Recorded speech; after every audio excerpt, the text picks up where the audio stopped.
RR biryani 2 box வாங்கினேன். ஒன்று வந்துட்டு நார்மல் ரைஸ், சீரக சம்பா ரைஸ். இது வந்து பாஸ்மதி ரைஸ். ரெண்டும் வாங்கிட்டு வந்தேன். ரெண்டும் சேர்ந்து 260. ரெண்டு பீஸ் பெரிய பீஸாக போட்டிருப்பாங்க. இது வந்து கரும்பு ஜூஸ். வெயில் கடுமையாக இருக்குன்ட்டு கொஞ்சம் வேலை இருந்துச்சு. அதனால் என்ன வேலை ஒன்றும் பெருசாக இல்லை. எப்படி நம்ம கொஞ்சம் சாரீஸ் ஒரு 6-7 வாங்கிட்டோம். அதனால் இருந்த ஓல்டு சாரீஸ்னால் ரொம்ப நாள் கட்ட மாட்டேன். கொஞ்சம் புதுசாக இருக்கும்போதே கொடுத்துருவேன். ஒரு சிலதெல்லாம் ஓரமே அடிக்காமல் நான் கட்டாக்கூடாது லேசாக இருக்கிறதெல்லாம் எடுத்துருவாங்க, கிஃப்ட்டுன்னு கொடுப்பாங்க. அதையும் நான் கொடுத்துட்டேன்.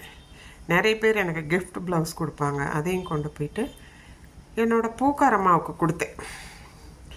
வேறு யாருக்கும் கொடுக்க மாட்டேன். பூ விற்கிறவங்க ஒரு 2-3 பேர் இருக்காங்க. அதில் 15 இயர்ஸாக ஒருத்தவங்ககிட்ட வாங்குகிறேன். அவங்களுக்கு கொடுப்பேன். அவங்கள காணோம். அதனால் பக்கத்தில் இன்னொரு கடையில் அவங்க இல்லாதப்பா வாங்குகிற கடை, அவங்கக்கிட்ட கொடுத்துட்டு வந்தேன். இதுதான். அதை காமிக்க மாட்டேன். என்ன கொடுக்குறோன்னு நிறைய கொடுத்துருவேன். எங்கள் பேரனோடது ஹைட் ஆகிட்டாரு, பற்ற மாட்டேங்குது.